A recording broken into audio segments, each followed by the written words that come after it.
వస్తుంది. Terrorist links అని, లేకపోతే వాళ్ళ దగ్గర ఇట్లా దొరికినాయని, అట్లా దొరికినాయని చెప్పేసి, ఈ సమాచారం అని, వీళ్ళకి వాళ్ళతో సంబంధాలు ఉన్నాయని చెప్పేసి ఇవన్నీ వస్తున్నాయి. అసలు ఒకసారి సీజ్ చేసిన తర్వాత, మెటీరియల్ వచ్చిన తర్వాత దాంట్లో ఏముంది, ఏమిటి అవన్నీ కూడా చూడాలంటే మళ్ళీ కోర్టులో ప్రవేశపెట్టి పర్మిషన్ తీసుకొని అవన్నీ కూడా ల్యాప్టాప్స్ కానీ లేకపోతే వీటిలో కానీ సమాచారం సేకరించాలి. అవన్నీ లేకుండానే ముందుగానే లీక్ చేశారు. అంటే సెంట్రల్ మీడియాలో వస్తున్నాయి సార్, తెలుగు మీడియాలో వచ్చినవి. తెలుగు మీడియా అన్నిట్లో మొత్తం నేషనల్ వైడ్గా వచ్చింది. నేషనల్ వైడ్గా వచ్చింది. ఎందుకంటే ఇది రాజస్థాన్, బీహార్, ఢిల్లీలో కూడా వచ్చింది కదా, అన్ని చోట్ల వచ్చేసింది. తెలుగు ఏంటంటే ముందు ఇక్కడ జరిగింది కాబట్టి ఇక్కడ ఇంకా ఫాస్ట్గా ఇక్కడ న్యూస్ బ్రేక్ అయిపోయింది. బ్రేకింగ్ న్యూస్ ఇచ్చారు. ఎందుకు ఇట్లా ఇది చేశారు అని అంటే ఇదంతా కూడా ఒక కాన్స్పిరసీ, ఒక ప్లాన్ ఉన్నది దీనికి. అది కూడా మనం చూసుకోవాల్సిందంటే నేను ఇందాక చెప్పినట్లుగా రంజాన్ అయిపోయిన తర్వాత ఇది జరగాలి అని ముందుగానే ప్లాన్ చేసుకుని, రంజాన్ చాలా ప్రశాంతంగా జరిగింది. అందరు ప్రార్థన చేసుకున్నారు, ఇది చేశారు, దాన ధర్మాలు చేశారు. వాళ్ళు దానికి సంబంధించింది రంజాన్ వాళ్ళ మతాచారం ప్రకారం వాళ్ళు అన్నీ చేసుకున్నారు. చేసుకున్న తర్వాత జస్ట్ 3-4 రోజుల తర్వాతనే ఇది జరిగింది మొత్తానికి.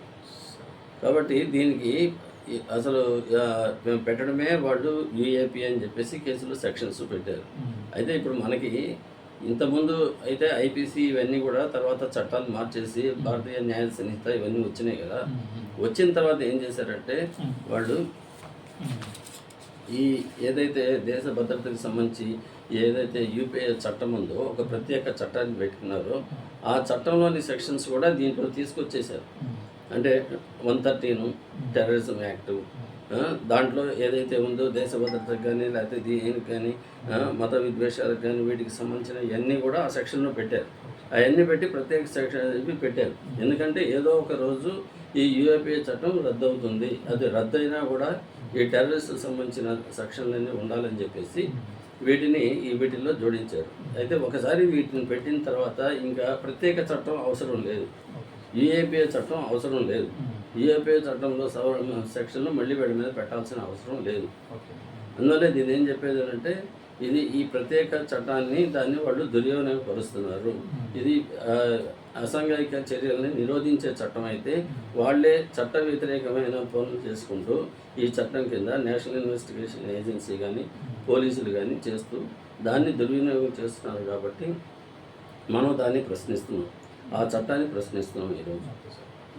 సార్ ఇది యూఏపీఏ టార్గెటెడ్గా ముస్లిం కమ్యూనిటీ మీదే పెడుతుందంటారా, లేకపోతే ఇంకా ఎవరైతే కేంద్ర రాష్ట్ర ప్రభుత్వాలని ప్రశ్నించే వాళ్ళ మీద కూడా పెడుతున్నారా? గతంలో ఈ ఇంకా ఈ రిలేటెడ్ కేసెస్ ఏమున్నాయి? మనం భీమా కొరేగాం అంటే 2018 నుంచి మనం చూస్తున్నాం. భీమా కొరేగాం సంఘటన జరిగిన దగ్గర నుంచి దీన్ని విపరీతంగా దాన్ని దుర్వినియోగం చేస్తున్నారు. ఎందుకనంటే అక్కడి నుంచి మొత్తం వరుసగా ఎవరైతే ప్రజాస్వామ్యవాదులు ఉన్నారో, ఎవరైతే పౌర హక్కుల కోసం ఇది చేస్తున్నారో, ఎవరైతే ఈ పర్యావరణం దీన్ని కాపాడాలి, లేకపోతే ఈ కార్పొరేట్ కంపెనీస్కి అగెనిస్ట్గా మాట్లాడుతున్నారో, ఈ దేశంలో వనరులు ఇవి ఉన్నాయో వాటన్నిటి కూడా సెక్యూర్ చేయాలి, వాటన్నిటిని నాశనం చేయకూడదు, వాటిని కాపాడుకోవాల్సిన అవసరం ఉంది అని చెప్పేసి వాళ్ళు దేనికోసం ఫైట్ చేస్తున్నారు, ప్రజలను కదిలిస్తున్నారు. వాళ్ళందరి మీద కూడా వాళ్ళందరికీ ఒక బ్యాండ్ ఆర్గనైజేషన్ పెట్టేసి ఇట్లా వీళ్ళకి మావోయిస్ట్తో సంబంధాలు ఉన్నాయి, మావోయిస్ట్ పార్టీతో సంబంధాలు ఉన్నాయి అని చెప్పేసి ఒకటి ఇచ్చేసి వాళ్ళందరినీ కూడా మాట్లాడలేకుండా, వాళ్ళందరినీ కూడా ఉద్యమాల్లో పార్టిసిపేట్ చేయకుండా, ప్రజల్ని చైతన్యవంతం చేయకుండా, ఈ కార్పొరేట్ సంస్థలకి అగెనిస్ట్గా మాట్లాడకుండా చేయడానికి వీళ్ళు పెద్ద ఎత్తున ఇది చేసుకుంటూ వరుసగా అందరినీ కూడా చట్ట వ్యతిరేకంగా వాళ్ళందరినీ కూడా అరెస్టులు చేశారు, నిర్బంధించారు. దానిలో సురేంద్ర గాడ్లింగ్ ఉన్నారు, వరవరావు గారు ఉన్నారు, సాయిబాబా ఉన్నారు, స్టాన్ స్వామి ఉన్నారు, అట్లాగే గౌతమ్ నావల్కా ఉన్నాడు, సుధా భరద్వాజ ఉంది.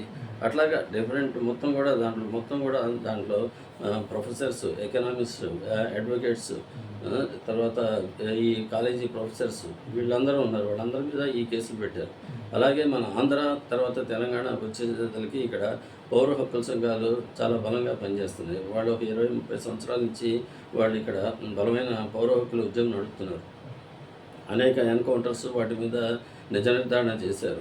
అలాగే హైకోర్టు జడ్జెస్ మీద లేకపోతే సుప్రీంకోర్టులో వాటిని ఛాలెంజ్ చేసి మళ్ళీ సుప్రీంకోర్టు న్యాయమూర్తుల చేత వాటిని విచారణ జరిపించారు. చాలా ఫ్యాక్ట్స్ వచ్చినాయి. ఇవన్నీ కూడా ఈ ఎన్కౌంటర్స్లన్నీ కూడా వాళ్ళు ప్రభుత్వాలు చేసిన హత్యల కింద వాళ్ళు వీటన్నిటిని కూడా నిరూపించారు. చాలా బులెటిన్స్ అవన్నీ వేశారు. ఇంత పెద్ద ఎత్తున చేసిన వాటిని తెలంగాణలో, ఆంధ్రాలో కూడా వాళ్ళందరం కూడా పౌర హక్కుల సంఘాల్లో ఉన్న ప్రెసిడెంట్, సెక్రటరీ, ఈ vice president, executive committee members, అలాగే మిగతా ప్రజా సంఘాలు, కార్మికుల కోసం పనిచేసిన వాళ్ళని, అలాగే మహిళా సంఘాల నాయకుల్ని, ఇట్లా అందరి మీద కూడా గోపా పెట్టారు దాని మీద. అక్కడ చివరికి మనకి ప్రజాస్వామ్యంగా అక్కడ తెలంగాణ పాటుపడుతున్న ప్రొఫెసర్ హరగోపాల్ మీద పెట్టేసి దాని మీద ఇచ్చేసినప్పుడు అప్పుడు అక్కడ ఉన్న ముఖ్యమంత్రుల జోక్యంతో ఆ రోజు కేసీఆర్ వాళ్ళందరూ కూడా స్పందించిన తర్వాత వాటిని హరగోపాల్ గారి మీద తీశారు. కాబట్టి ఆ గోపాని అక్కడి నుంచి వరుసగా ఎవరి మీద పెడుతున్నారు ఏమిటి అని చెప్పేసి అంటే వరుసగా ఆ ఉద్యమాలు చేసే వాళ్ళని మొదలు చేస్తున్నారు. తర్వాత నెక్స్ట్ ఈ దీంట్లో భాగంగా ఫస్ట్ వాళ్ళ టార్గెట్ వాళ్ళు ముస్లిమ్స్ని నార్త్ సైడ్ దానికి సంబంధించిన వరుసగా కేసులు పెడుతూ వచ్చారు. వాళ్ళు నెంబర్ ఆఫ్ కేసెస్ చూస్తే వాళ్ళ మీద పెట్టడమే కాకుండా ఆ కేసులను డిఫెండ్ చేసిన లాయర్ల మీద పెట్టడం, ఆ లాయర్లను కూడా ఊపా కేసుల్లో ఇచ్చేయడం, తర్వాత అక్కడ ఏపీసీఆర్ సెక్రటరీని కూడా మీద కేసులు పెట్టడం, ఇవన్నీ జరిగినాయి. నేషనల్ సెక్రటరీ మీద కూడా కేసులు పెట్టారు. కాబట్టి ఇట్లా వరుసగా దానికి సంబంధించిన ఇది చేస్తూ చివరికి ఇక్కడ మనకి వచ్చేసరికి ఆంధ్రాలో చివరికి ఈరోజు పరాకాష్ట ఏమైందంటే సామాన్య ప్రజలకు కూడా ఈరోజు ఈ ఉపాయం ఎట్లా చేస్తున్నారు ఏమిటి, ఎట్లా దుర్వినియోగం అవుతుంది అనేది ఈ రావణ్ని తీసుకొచ్చి రావణ్ మీద ఉపా కేసు పెట్టిన తర్వాత ఈరోజు మనకి చాలా ప్రజలందరూ కూడా స్పష్టంగా అర్థమవుతుందండి. ఏంటి ఈ కేసు, ఏంటి ఉపా ఎందుకు పెడుతున్నారు, మాట్లాడితే తప్ప, మాట్లాడే వాళ్ళందరి మీద ఉపా పెడతారా? అట్లాగే ఇప్పుడు గవర్నమెంట్లో ఉన్న వాళ్ళు కూడా మంత్రులు వాళ్ళందరూ కూడా వాళ్ళు ప్రకటనలు ఇస్తున్నారు. ప్రతిపక్ష నాయకుడు జగన్మోహన్ మీద ఉపా కేసు పెట్టాలి, ఆయన కూడా దేశద్రోహి అని మాట్లాడుతున్నారు. కాబట్టి ఉపా ఎవరి మీద పెడతారు ఏంటంటే తమకి ఇష్టం లేని వాళ్ళ మీద, మాట్లాడే వాళ్ళ మీద, ప్రశ్నించే వాళ్ళ మీద, అలాగే ప్రతిపక్షంలో ఉన్న వాళ్ళ నోరు నొక్కేయడానికి వీళ్ళు ఉపాని పెడుతున్నారని స్పష్టంగా అర్థమవుతుంది ఈరోజు. అందుకని ఇప్పుడు ప్రభుత్వంలో ఉన్న మినిస్టర్స్ కానీ వీళ్ళు ఈరోజు పబ్లిక్గా మాట్లాడుతున్నారు, వాళ్ళ మీద పెట్టాలి, వీళ్ళ మీద పెట్టాలని. కాబట్టి నేరం ఇప్పుడు కూడా దానికి సంబంధించిన వాళ్ళు చెప్పిన దాన్ని కాదు కదా. ఇక్కడ నిజంగా ఒక దేశద్రోహం ఉండాలా, లేకపోతే దేశాన్ని విచ్ఛిన్నం చేసే పని ఉండాలి, వీటన్నిటికి సంబంధించింది అక్కడ కనపడాలి. కానీ నేరం లేకుండా అక్కడ ఒక ఏమి కూడా యాక్టివిటీ లేకుండా ఫలానా వాళ్ళ మీద పెట్టాలి, ఫలానా వాళ్ళని నిరోధించాలి, ఫలానా మూమెంట్ని రెస్ట్రిక్ట్ చేయాలని పెట్టడమే ఈ ఉపాదానికి సంబంధించిన దుర్వినియోగం అవుతుందని మేము చెప్తున్నాం. సరే, ఈ దుర్వినియోగం ఉపా చట్టం కాంగ్రెస్ ప్రభుత్వంలో ఎక్కువగా జరిగిందా, ఇప్పుడు బీజేపీ ప్రభుత్వంలో ఎక్కువగా జరుగుతుంది మీరు భావిస్తున్నారు? ఉపా చట్టం అనేది ఉపా చట్టానికి ముందు టాడా పోటా చట్టాలు వచ్చినాయి. అయితే ఈ టాడా టెర్రరిస్ట్ యాక్ట్, పోటా చట్టాలు వచ్చేదానికి అప్పుడు ఆ రోజుల్లో ఉన్న దానికి బాంబే అక్కడ బ్లాస్టులు జరిగినాయి. తర్వాత అక్కడ ఇంటర్నేషనల్ లెవెల్లో దానికి సంబంధించింది టవర్స్ ఫెయిల్ చేశారు.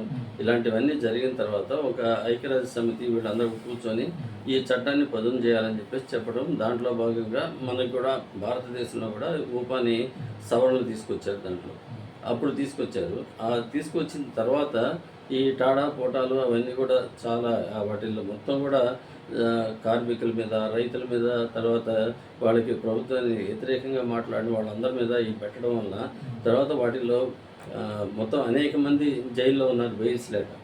అలాగే కన్విక్షన్ రేట్ కూడా దాంట్లో ఒక 3%, 5% కూడా లేదు టాడా పోటాల్లో. కాబట్టి అంత పెద్ద ఎత్తున పెట్టిన చట్టాల్లో అసలు శిక్షలు ఏం పడకుండా అందరినీ కూడా జైల్లో ఉంచడం, 15 సంవత్సరాలు 15 సంవత్సరాలు లోపల పెట్టేసి నిర్దోషిగా రిలీజ్ చేయడం వల్ల అది కన్విక్షన్ రేట్ కూడా లేకపోవడం వల్ల వాటిల్లో కూడా సన్సెట్ క్లాజులు ఉన్నాయి. అంటే అవన్నీ కూడా 2 సంవత్సరాలకు ఒకసారి, ఎందుకంటే ఒక ప్రత్యేక చట్టం అట్లా నిరంతరం ఉండకూడదు, అది నిర్బంధానికి సంబంధించింది, ఒక వ్యక్తి యొక్క స్వేచ్ఛకు సంబంధించింది కాబట్టి ఉండకూడదు. కాబట్టి ఇది 2 సంవత్సరాలు.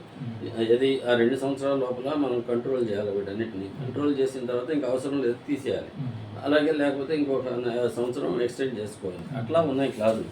అందువల్ల ఏంటంటే దాన్ని సన్సెట్ క్లాజులు అంటారు. అది అయిపోయిన తర్వాత ఆ చట్టం ఉండదు. కానీ ఈ ఊపాకు వచ్చేసేది అట్లా కాదు. ఊపా అనే దాంట్లో అది ఇంకా ఒక ప్రత్యేక చట్టంగా అట్లాగే ఉండిపోయింది.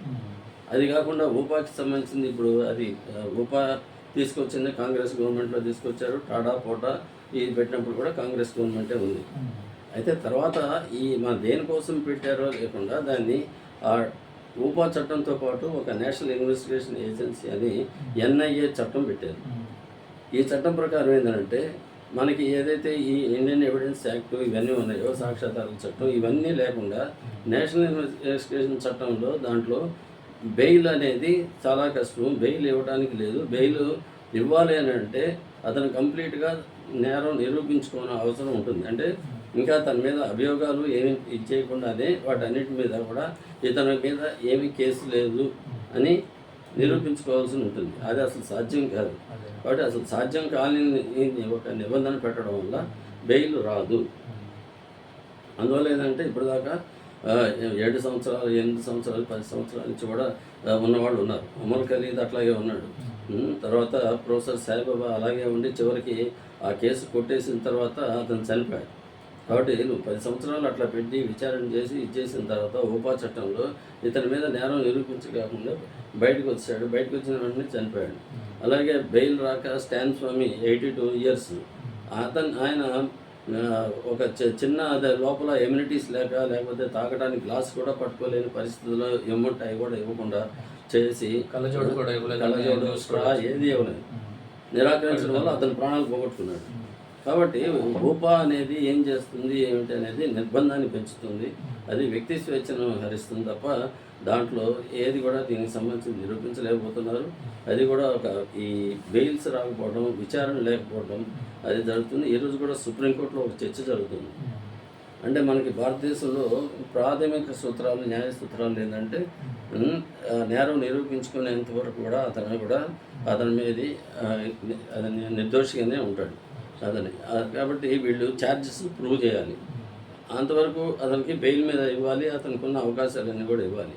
కానీ బెయిల్ లేకుండా, విచారణ లేకుండా ఉండటం అనేది ఈ న్యాయ సూత్రాలకి విరుద్ధం అది. కాబట్టి అటువంటి దాన్ని కొన్ని కేఏ నజీబ్ అని చెప్పేసి దాంట్లో మన సుప్రీంకోర్టు మాజీ ప్రధాన న్యాయమూర్తి రమణ గారు ఉన్నారు. ఆయన ఇచ్చిన దీంట్లో వ్యక్తి స్వేచ్ఛకి సంబంధించి మీరు ఇన్ని సంవత్సరాలు నేర విచారణ లేకుండా లోపల పెట్టడానికి లేదు, బెయిల్ ఇవ్వాలి అని చెప్పేసి ఆయన చెప్పడం, ఆ తీర్పు చాలా కాలం జరిగింది. కానీ మళ్ళీ వచ్చిన తర్వాత మళ్ళీ ప్రభుత్వ ఒత్తిడికి కానీ దీనికి కానీ వచ్చి ఇప్పుడు ఆ తీర్పు మళ్ళీ వెళ్ళిపోయి అట్లా కాదు వీళ్ళు లోపలే ఉండాలి, వీళ్ళకి అసలు బెయిల్ అనేది ఉండకూడదు అనేది తీర్పులు వచ్చారు. ఈరోజు చివరికి ఏమైందనంటే అది మళ్ళీ దాన్ని ఒక కాన్స్టిట్యూషన్ బెంచ్కి రెఫర్ చేసి ఇది ఇలాంటి కేసుల్లో బెయిల్ ఇవ్వచ్చా ఇవ్వకూడదా, ఇస్తే ఏంటి ఇవ్వకూడదు ఏంటి అనేది ఆ కాన్స్టిట్యూషన్ బెంచ్ డిసైడ్ చేయాలని చెప్పేసి ఇప్పుడు అక్కడ రెఫర్ చేశారు. చేస్తే ఇప్పుడు అది ఎన్ని సంవత్సరాలు పడుతుంది అది ఆ తీర్పు వచ్చేంత వరకు కూడా వీళ్ళందరూ కూడా లోపల ఉండాలి కదా. కాబట్టి కోర్టులు కూడా దానికి సంబంధించింది ఏది చేయాలి ఏది చేయకూడదు అనే పరిస్థితుల్లో ఉంటే దానికి ఇంకా అలాంటి నిబంధనలు ఉన్నప్పుడు అది న్యాయం ఎట్లా జరుగుతుంది? ఇది ఒక ప్రజాస్వామిక దేశంలో న్యాయబద్ధంగా ఒక తీర్పులు వస్తున్నాయని చెప్పేసి మనం ఎట్లా అనుకుంటాం? ఇది ప్రశ్నించాల్సిన అవసరం ఉంటుంది.